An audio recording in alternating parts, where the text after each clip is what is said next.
بسم اللہ الرحمن الرحیم۔ دوستو، حضرت ابو بکر صدیق رضی اللہ تعالی عنہ کے دور میں ایک شخص ملک شام سے سفر کرتا ہوا مدینہ آیا اور حضرت ابو بکر صدیق رضی اللہ تعالی عنہ کی بارگاہ میں حاضر ہوا اور عرض کرنے لگا، حضور آپ مسلمانوں کے سردار ہیں اور مالدار بھی ہیں، اور کہنے لگا، حضور میرے اوپر قرضہ چڑھ گیا ہے، میری مدد کریں۔ اس کے بعد حضرت ابو بکر صدیق رضی اللہ تعالی عنہ اس شخص کو اپنے گھر لے گئے۔ وہ شخص کہتا ہے کہ باہر سے دروازہ بہت خوبصورت تھا، لیکن گھر کے اندر ایک چارپائی بھی نہیں تھی۔ کھجور کے درخت کی ایک چٹائی بچھی ہوئی تھی اور وہ بھی پھٹی ہوئی۔ اس کے بعد حضرت ابو بکر صدیق رضی اللہ تعالی عنہ نے اس شخص کو چٹائی پر بٹھایا اور اس شخص سے کہنے لگے، میں تمہیں ایک عجیب بات بتاؤں۔ وہ شخص بولا، جی بتائیے۔ حضرت ابو بکر صدیق رضی اللہ تعالی عنہ نے کہا، 3 دن سے میں نے ایک اناج کا دانہ نہیں کھایا، میں کچھ کھجور کھا کر گزارا کر رہا ہوں۔ وہ شخص کہنے لگا، حضور میں اب کیا کروں، میں بہت دور سے امید لگا کر آیا ہوں۔ اس کے بعد آپ نے اس شخص سے کہا، تم عثمان غنی رضی اللہ تعالی عنہ کے پاس چلے جاؤ۔ اس شخص نے کہا، مجھے تو بہت سارے پیسے چاہیے۔ اس کے بعد حضرت ابو بکر صدیق رضی اللہ تعالی عنہ نے اس شخص سے کہا، تمہاری سوچ وہاں ختم ہوتی ہے جہاں سے عثمان کی سخاوت شروع ہوتی ہے۔ اس کے بعد آپ نے کہا، تم جاؤ ان کے پاس، وہ ضرور تمہاری مدد کریں گے۔ وہ شخص بولا، کیا میں وہاں آپ کا نام لوں کہ مجھے امیر المؤمنین نے بھیجا ہے؟ آپ نے فرمایا، اس کی ضرورت ہی نہیں پڑے گی، صرف اتنا بتانا کہ میں قرض دار ہوں، ضرورت مند ہوں۔ وہ شخص بولا کہ وہ ثبوت مانگیں گے۔ آپ نے کہا، عثمان مدد کرتے وقت دلیل یا ثبوت نہیں مانگا کرتے، عثمان اللہ کی راہ میں دیتے ہوئے پوچھ تاچھ نہیں کرتے، اور سخاوت کرتے وقت ٹٹولنا عثمان کی عادت نہیں۔ پھر وہ شخص وہاں سے پوچھتے پوچھتے حضرت عثمان غنی رضی اللہ تعالی عنہ کے دروازے پر پہنچ گیا اور دروازے پر دستک دی۔ حضرت عثمان غنی رضی اللہ تعالی عنہ کی اندر سے بولنے کی آواز آ رہی تھی۔ وہ اپنے بچوں کو ڈانٹ رہے تھے کہ تم لوگ دودھ کے اندر شہد ملا کر پیتے ہو، خرچہ تھوڑا کم کیا کرو، اتنا خرچہ کرنے کی ضرورت نہیں، دودھ میٹھا، شہد بھی میٹھا، تم کوئی بیمار تھوڑی ہو۔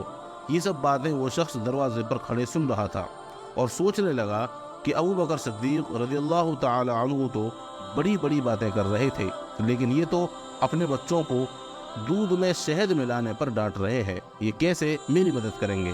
اور مجھے تو کئی ہزار دینار چاہیے، کیا یہ دیں گے؟ وہ شخص کہتا ہے، ابھی میں یہ سب سوچ ہی رہا تھا کہ اندر سے دروازہ کھلنے کی آواز آئی۔ وہ باہر آئے اور میں نے سلام کیا، انہوں نے سلام کا جواب دیا اور وہ سمجھ گئے کہ میں مومن ہوں۔ وہ مجھ سے کہنے لگے، معاف کرنا، بچوں کو سمجھا رہا تھا، اس لیے آنے میں دیر ہو گئی۔ اس کے بعد حضرت عثمان غنی رضی اللہ تعالی عنہ نے اس شخص کو گھر کے اندر بٹھایا اور اس کے بعد اس شخص کے سامنے جو سب سے پہلی چیز پیش کی گئی وہ دودھ میں شہد ڈال کر دیا گیا اور پھر کھجور کا حلوہ پیش کیا گیا۔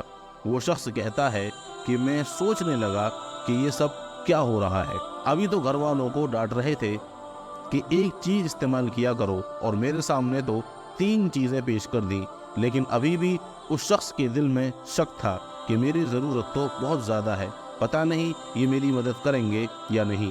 وہ شخص کہتا ہے، مہمان نوازی کے بعد حضرت عثمان غنی رضی اللہ تعالی عنہ نے پوچھا کہ بتاؤ کیسے آنا ہوا؟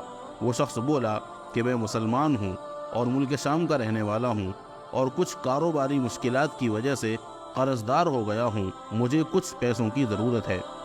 وہ شخص کہتا ہے کہ میں نے کچھ پیسے کہا تو انہوں نے ایک آواز دی، تو ایک غلام ایک اونٹ پر سامان لدا ہوا لے کر حاضر ہوا۔ وہ شخص کہتا ہے کہ مجھے 3000 اشرفیہ چاہیے، یہ بات ابھی میں نے انہیں بتائی ہی نہیں تھی۔ حضرت عثمان غنی رضی اللہ تعالی عنہ کہنے لگے، اس اونٹ پر تمہارے اور تمہارے گھر والوں کے لیے کپڑے اور کھانے پینے کا سامان اور 6000 اشرفیہ رکھوا دی ہے، اور تم پیدل آئے تھے، اب اس اونٹ پر جانا۔ وہ شخص کہنے لگا، حضور یہ اونٹ واپس کرنے کون آئے گا؟ حضرت عثمان غنی رضی اللہ تعالی عنہ کہنے لگے واپس کرنے کے لیے نہیں دیا، میں نے یہ تحفہ تمہیں دیا ہے، تم لے جاؤ۔ وہ شخص کہتا ہے کہ میں کہاں سے چلا تھا ڈھونڈتا ہوا اور پھر مدینے میں آیا، اور جب مدینے میں آیا تو اللہ نے مجھے میری امید سے زیادہ عطا کر دیا۔ وہ شخص کہتا ہے میری آنکھوں میں آنسو آ گئے اور میں نے کہا حضور آپ نے تو مجھے میری ضرورت سے بہت زیادہ دے دیا، معافی چاہوں گا، میں تو سوچ رہا تھا کہ دودھ اور شہد پر آپ اپنے گھر والوں کو ڈانٹ رہے ہیں تو آپ میری مدد نہیں کریں گے۔ اس کے بعد حضرت عثمان غنی رضی اللہ تعالی عنہ نے کہا کہ اللہ نے جو دولت عثمان کو دی ہے وہ اس لیے نہیں دی کہ عثمان کی اولادیں ایسے مستی کی زندگی گزارے، میرے اللہ نے مجھے دولت دی ہے تاکہ میں محمد مصطفیٰ صلی اللہ علیہ وسلم کے نوکروں کی نوکری کروں۔ وہ شخص کہتا ہے میں دروازے تک گیا تو میں نے کہا شکریہ آپ کا۔ اس شخص نے ابھی بتایا نہیں تھا کہ مجھے حضرت ابو بکر صدیق رضی اللہ تعالی عنہ نے بھیجا ہے۔ حضرت عثمان غنی رضی اللہ تعالی عنہ کہتے ہیں کہ شکریہ ابو بکر صدیق رضی اللہ تعالی عنہ کا کرنا جس نے تمہیں یہ راستہ دکھایا ہے۔ وہ شخص کہتا ہے کہ حضور آپ کو تو میں نے بتایا ہی نہیں کہ مجھے کس نے یہاں بھیجا ہے۔ حضرت عثمان غنی رضی اللہ تعالی عنہ مسکرا کر کہنے لگے چھوڑو آپ کا کام ہو گیا، ان سب باتوں میں نہ پڑے۔ محترم عزیز دوستو، یہ تھی حضرت عثمان غنی رضی اللہ تعالی عنہ کی سخاوت اور شان، جنہوں نے اپنی دولت اور اپنا سب کچھ اللہ اور اس کے رسول کی راہ میں قربان کر دیا۔